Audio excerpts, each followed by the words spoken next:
subject of the fury of a powerful typhoon cyclone Lawin, and it is hitting the country by now. As usual, we have made the preparations to mitigate damages, save lives, and we have deployed all available measures to lessen, at least to put into action what would really be a life-saving measures for my fellow men. There are three leading agencies there. The DSWD, which is really the social workers, and the mitigating guys, the National Disasters Risk Reduction and Management Council. They're all there on the ground today, and we can only pray that it will not really result in so many damage, and hopefully, God forbid, no lives lost. I cannot give you the, I think it's going on now, and I'm just waiting for a final report. Just before coming down, I read something that it's coming in, so I suppose that I cannot have the facts to tell you now, but maybe later in the evening or the earliest tomorrow. I'm here to answer your questions and hopefully to satisfy everybody. Who will ask the first question? The first question, Mr. President, is from Xinhua News Agency. Yes, ma'am. You may stand up and come here. Thank you, President. I'm from Xinhua News Agency. My first question is, how is your first day in Beijing? And what did you do? And where did you go? What people? Who did you meet? And well, what's your first expression of Beijing? Here? Yeah. In Beijing? Yeah. None. I was just met by the protocol officers and some high government officials, but there were neither was. I never met with them. I think that's protocol. I will go to them tomorrow, and one after the other, and that will keep me busy. And coming over here, we're given copies of the wide-ranging issues of the subject of the bilateral agreements. So it's just the broader outlines of what areas we might be able to challenge each other, and the hard facts or whatever are there to be discussed will develop tomorrow as we go along the bilateral talks. No, it was just purely social, handshakes and all. No such thing about the issues that we're going to take up. So today you just did some private tour in Beijing. Yes, again? Did you do some private tour in Beijing? Which places did you go? Tour? Yeah. I've done, I slept. Oh, I just came from Brunei, and maybe I needed some additional rest. We averaged something like for the last 3 days, 3 hours, 4 hours. I was able to catch up with my backlog. Okay, so I slept, woke up very late in the morning today. So, but I'm preparing for tomorrow's engagement. Have you tried some Chinese food? Chinese food. My grandfather is a Chinese. We always eat Chinese food almost every day in the house. The next question, Mr. President, is from China Radio International. Magandang gabi po, Ginoong Pangulo. Ito po si Jade ng China Radio International Filipino Service. Chinese po ako pero marunong po akong mag-Filipino. Nagkalungkot po You come from a spy zone? yung kasi mayroon pong China Radio International, mayroon pong kaming yung sa Peking University, mayroon pong kaming yung Philippine Studies Program, nag-graduate. Okay. So, yung nagkalungkot po, yung nabanggit niyong balita hinggil sa yung Bagyong Lawin. Pero yung sa tingin ko po, maraming beses na may ganitong karanasan ang mga Pinoy. Yung sa naniniwala po akong matagumpayan po kayo yung ng kalamidad na ito. Mabuhay po ang Pilipinas po. Thank you. At yung tanong, yung kasi pwede po bang isang maikling Yes. Okay, yeah, English. Okay. English, yeah. So, opo. Yung you have initiated the and you are implementing the independent foreign policy. So in your how would you enhance the China Philippines relationship based on this foreign policy? Well, historically, we were never, let me be very, we've always been allied with the West. And in terms of entertainment, education, and all, it was all Western. As a matter of fact, I am more articulate in talk and in English than in my own dialect. Sometimes I have to group the words. There is one language which is Tagalog, which is being thought to be they say it's the national dialect. But we have not perfected anything.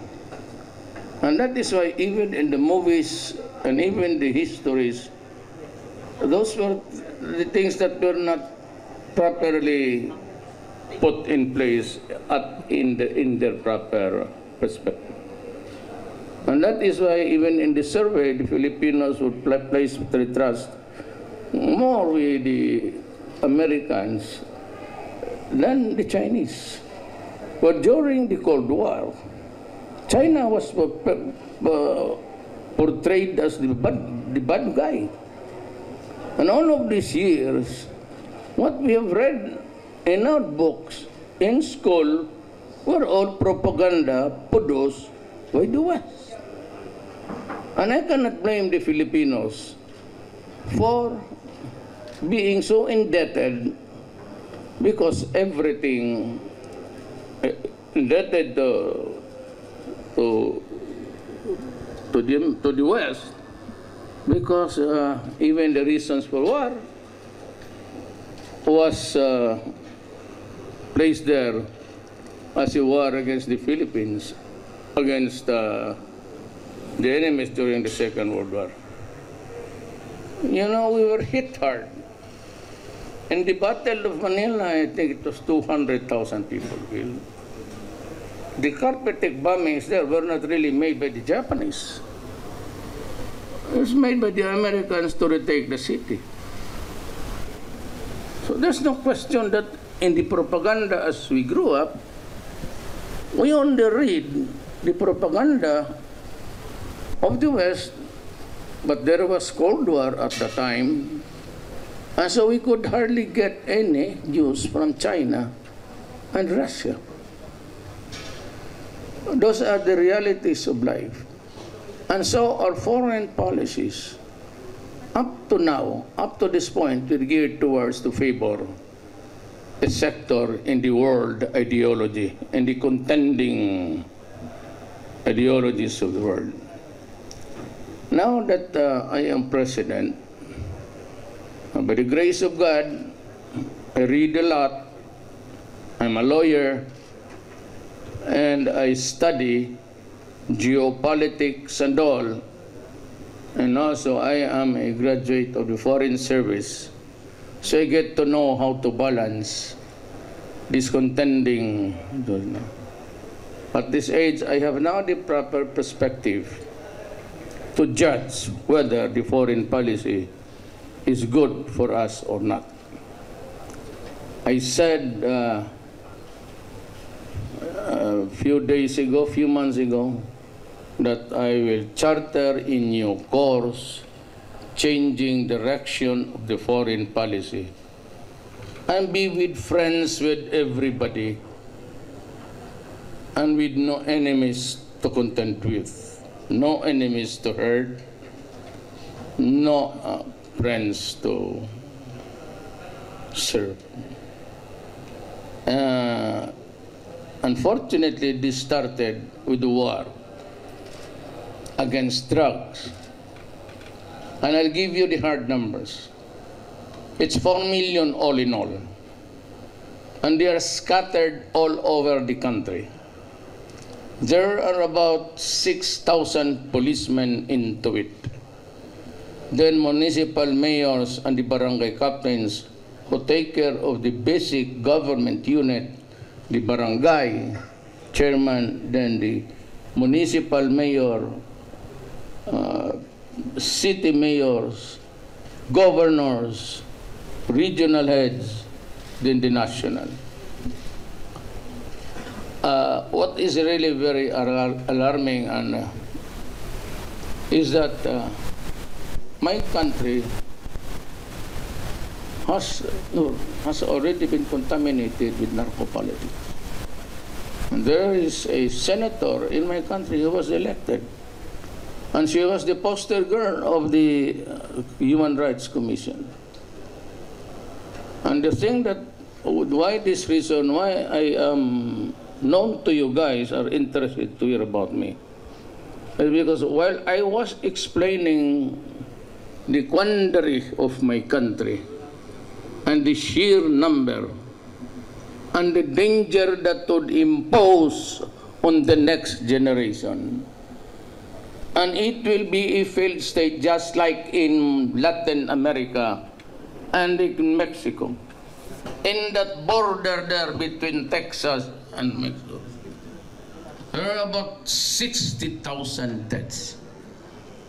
But I never heard of the State Department of Obama and the EU complain about it. They were focusing on me because that issue, which is really correct, was an issue against me when I was mayor. And they kept on hammering on me, criticizing me. But when I was president, that is something else. Because now I represent a country. And if you reprimand me in the international scene, all the networks here, your networks, and you show it to your own country, it will put to shame my country. And you have something to answer. Oh, you come from this place, could you explain to us? But all the networks, they were only interested to highlight my statement when I said, internationally, publicly, if you destroy my country, I will kill you. And I was addressing myself to all the drug syndicates and the drug pushers and all. And I said, if you destroy the youth of the land, deprive us of the resources of tomorrow, I will kill you. And they kept on happy that he said, that president has been heard saying that he would kill people because they did not understand the statement, because they were dumb-headed. You know, China, America, Russia can perfectly say it, and it's very legitimate and valid. If you kill my country, there's the word, even if, it's conditional. I don't know what happened to these guys with their grammar. I mean, we are not that sophisticated and our English acquired culture. But they should go to if. So if you do not destroy my country, then I would not kill you. But they kept on hammering on the issues of killing alone, because they like it, and threatening me with going to the international criminal court. And said that was enough. And I said, no. Since nobody was listening to me, I gave them the word, bullshit, all of you. Then they suddenly heard, oh, here's somebody bullshitting us. Who is this guy? Now they know that it's me. Now they are hearing. What's wrong in saying you kill all the criminals?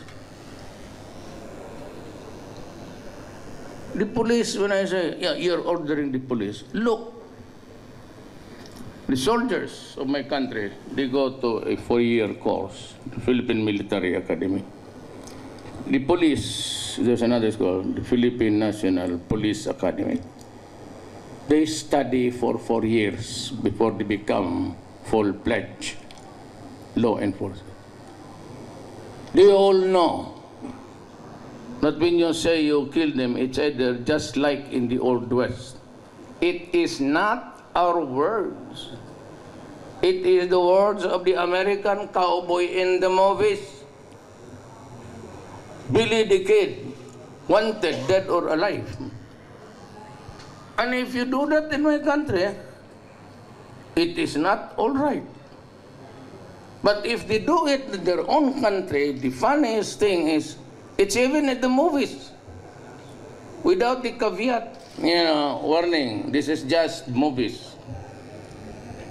They say, go for them, dead or alive. And when I say I'm going to protect my country because I am the president and I have every right, that is self-preservation. If that is not understood by EU and America, I'm sorry for them. It is really a very sad day. When you invented the language, you pass it on to some other people. You gave so many cliches about dead or alive. And when I do it, I said, capture him when dead or alive. The policemen and the military knew that there has to be some sort of a resistance. And that resistance must be violent. And therefore, if it is a violent resistance, that is the time that they can use force. If that resistance endangers the life of the police and the military, if they believe that they are already in the process of losing their lives, and that's the only time that they can kill. No need to repeat it. They have been there for 4 years, and that has been imbued in their minds. And that is the same theory for the FBIs and the police and everybody. But people judge best when they condemn. They always make you the worst of you. And to think that we learned this when I was small, there was this cowboy chasing a bad guy. Then you see posters in the movies, dead or alive, $500. We do not even do that. I always say to the police and the military who will be assigned in my city when I was mayor, give me a clean city. It's up to this guy to interpret what is cleaning the city. This police, this military, the guys in front of you are the police and the military of my place. They have been to school.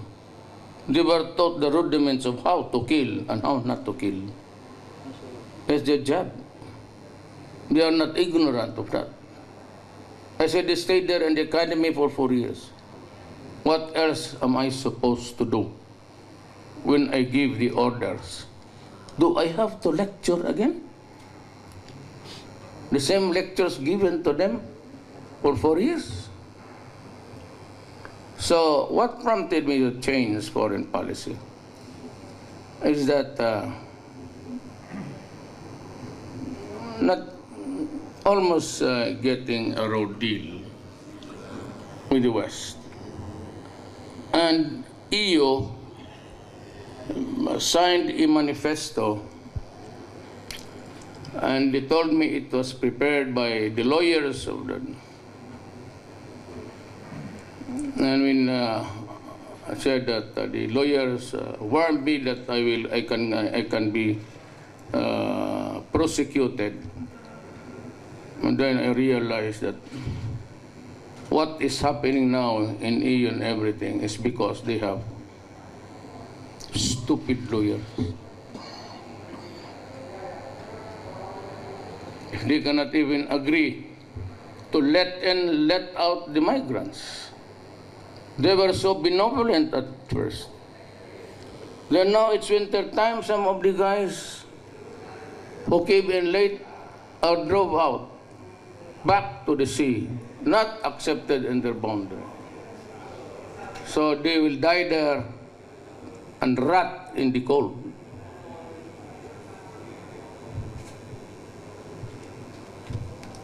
Give me a sensible answer. I'm willing to resign here.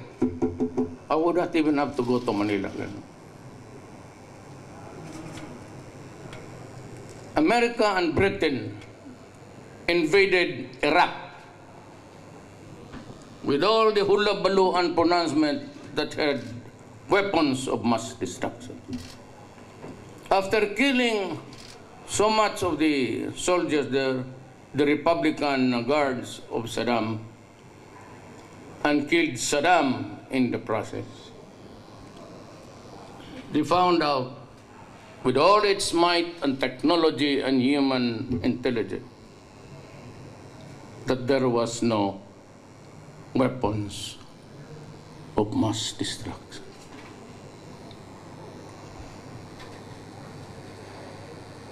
If somebody could explain it to me that it was right, stand there in front of me right now. I'm willing to listen. And if you do it right, to convince everybody that after all it was right to invade Iraq, even without the weapons of mass destruction, undermining Libya, wanting to destroy Assad, putting in turmoil Egypt. Now tell me, if it is a bright idea of the West, tell me now, justify it that it is correct. I will listen and I will resign as President of the Republic of the Philippines. Was there an explanation? Was there a digest? You know, this guy are really convoluted idiots. When you say, you want to prosecute me for what? It is not crime in my country, especially a president to warn, and even any president for that matter. Or tell me, do not do it because I will kill you. Do not enter my boundaries because if you hurt the people there, I will go to war.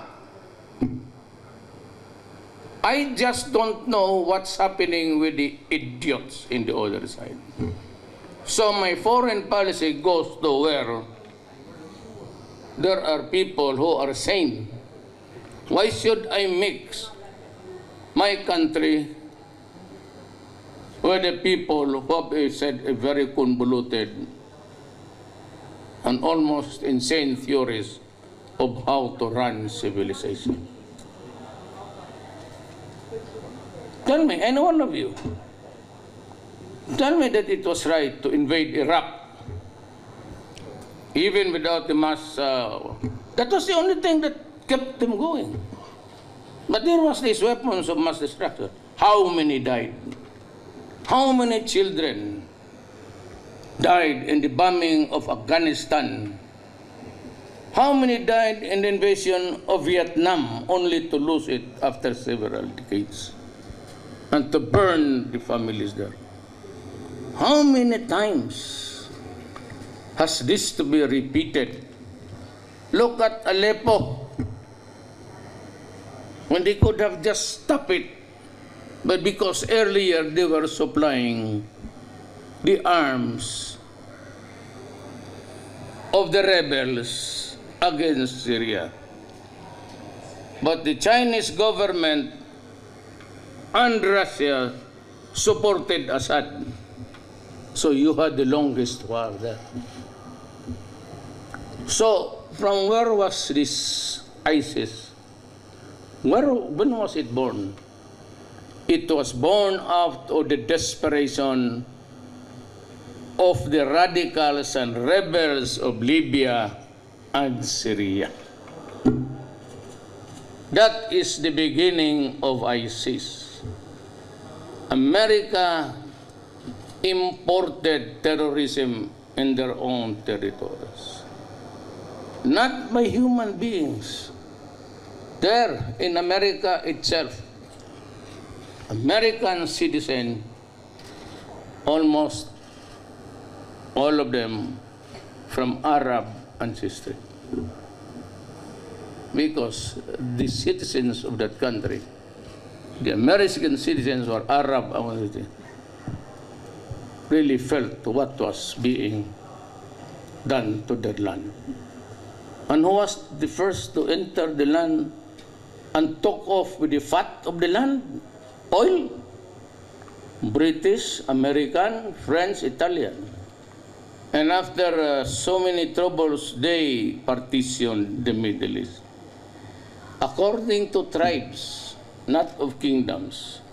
And that is why you have, until now, fighting amongst themselves. And ISIS became the rallying point. Who imported violence? America. To their lands.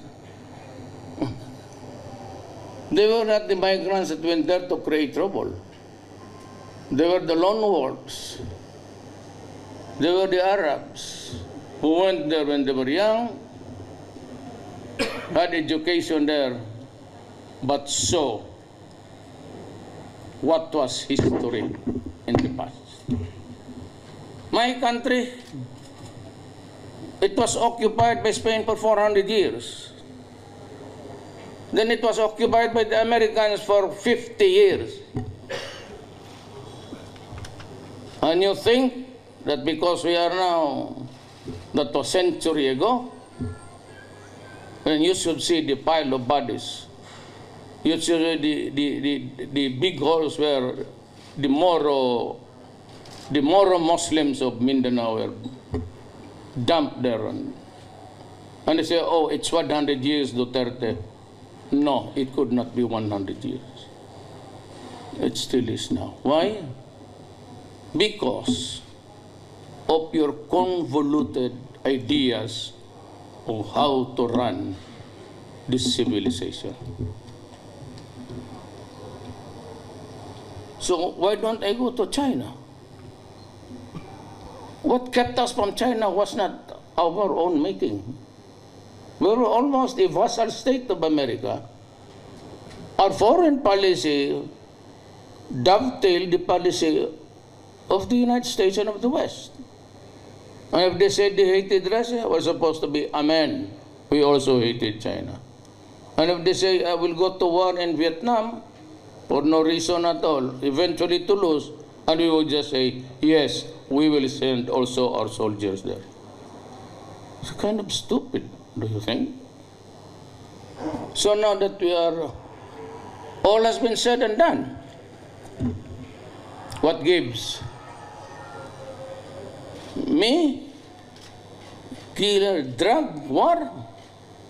I'll give you a computation. It's 4 million now. But that is the 4 million that's growing up. It's about 700,000. At the end of my term, it will breach the 4 million mark. So we stick with the 2-year survey done before by General Santiago, a military man who headed the Philippine Drug Enforcement Agency. He said there are already 3 million addicts. Okay. The mining industry is all over putting holes there in my country. Degrade the environment and all. How much does it give my country in taxes?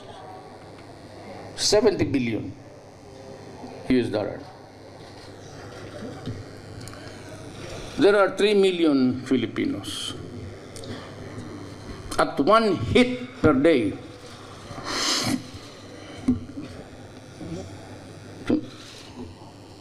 times 3 million, that is 6,000 per person a month. If you multiply it by the 3 million, that's 18 billion a month. If you multiply it by 12, that's 216 billion a year. Money which the father of a family would have to buy rice, medicine, schools.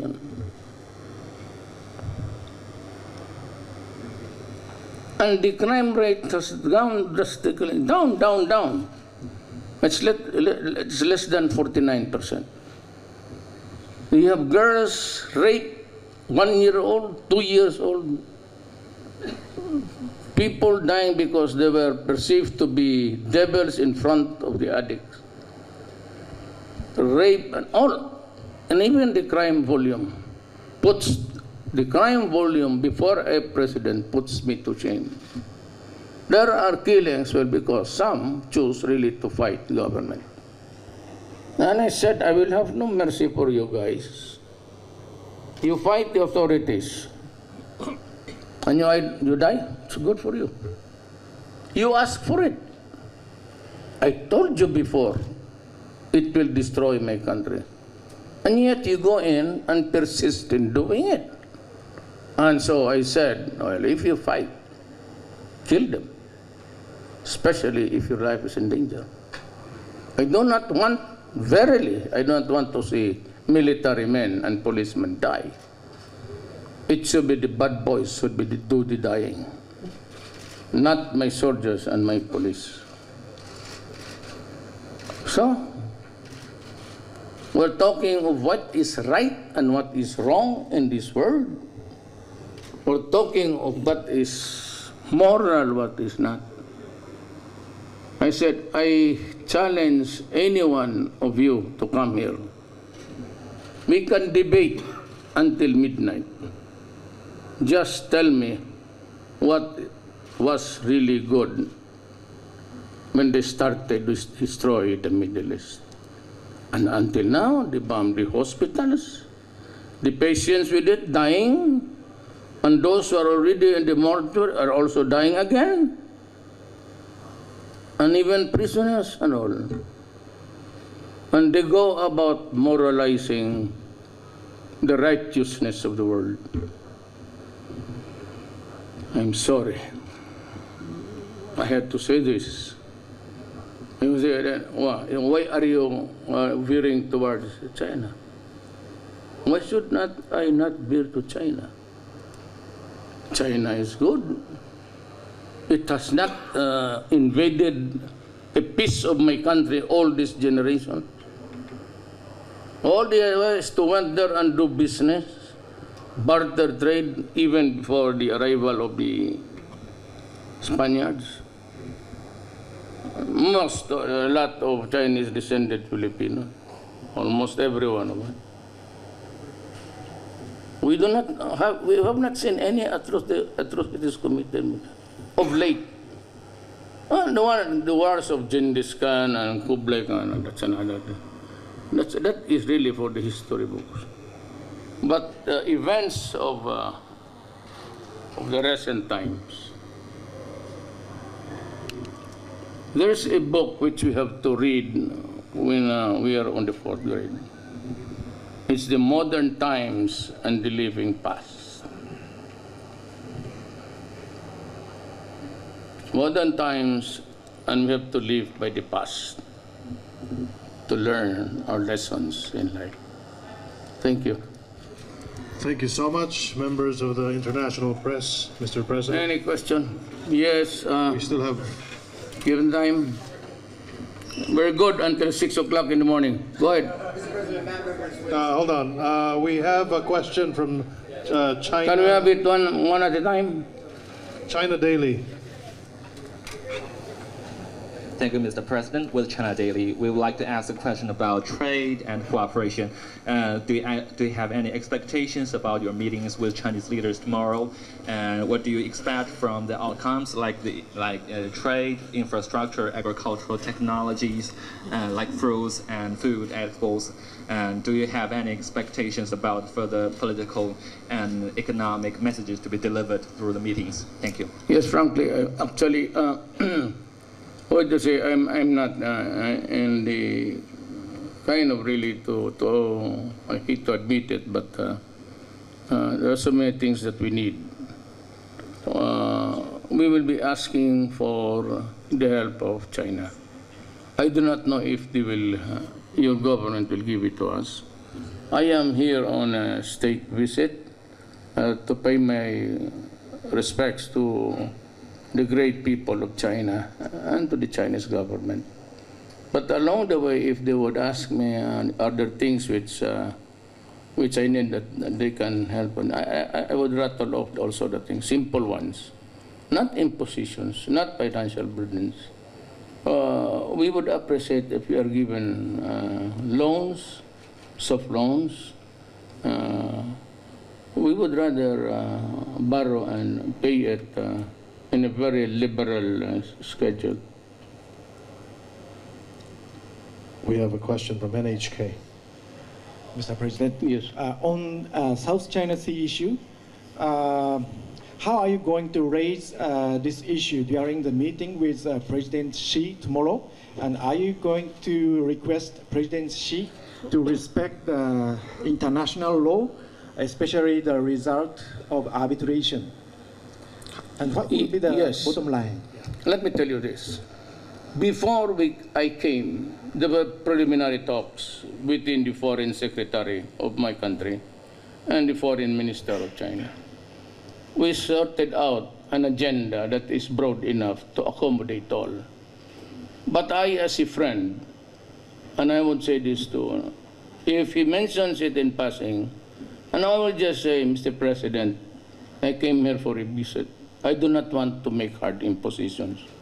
I do not want to ask you to do it now, because there will be a time when we shall be doing it. But I have to be courteous, and I have to wait for your president to mention it in passing for me to respond. It is in the broader outlines of talks that you have agreed. But as a matter of courtesy and the Oriental way, you'd always wait, because I am a visitor. I cannot destroy the goodwill by just blurting out something. For after all, it is also, let us be clear on this.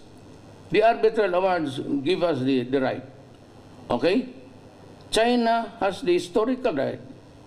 And they're insisting, and you are insisting.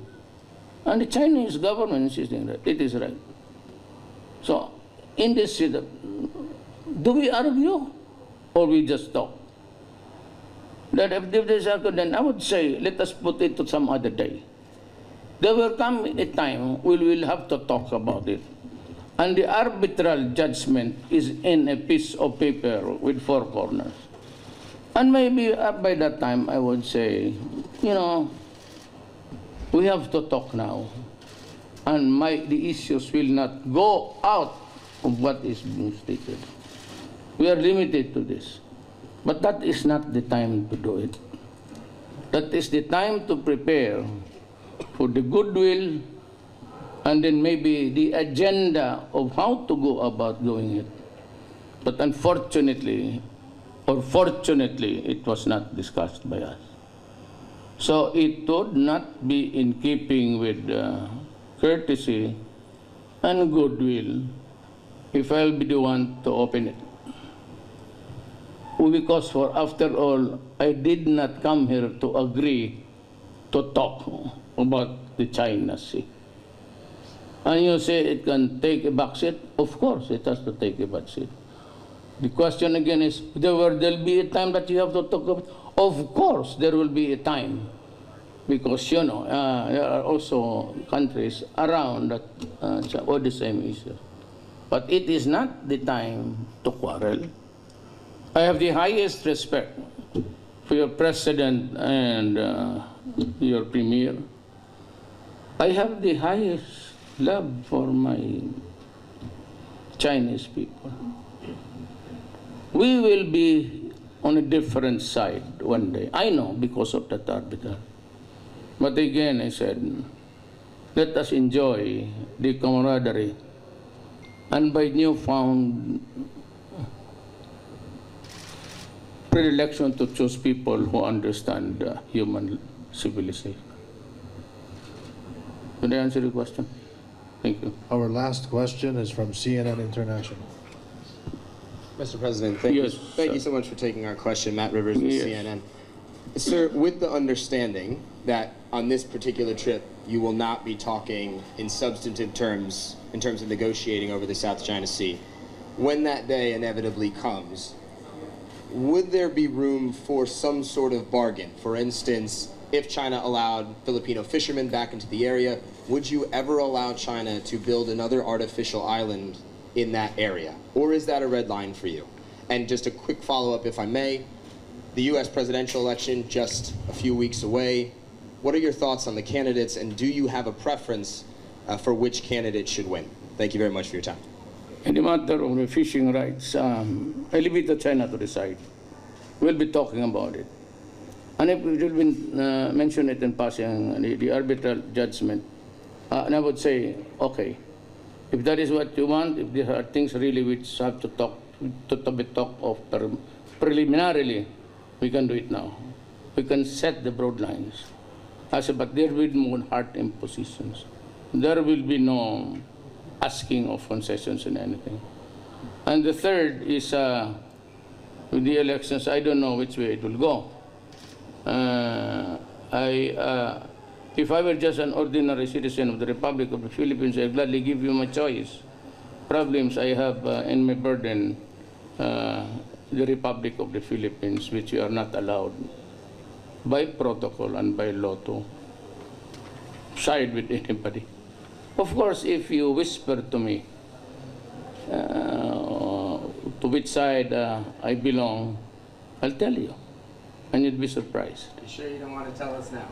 Because it's not good, it's not allowed, and I am sure that they'd get a lot of flack for that. Thank you so much, members of the international press. Good evening.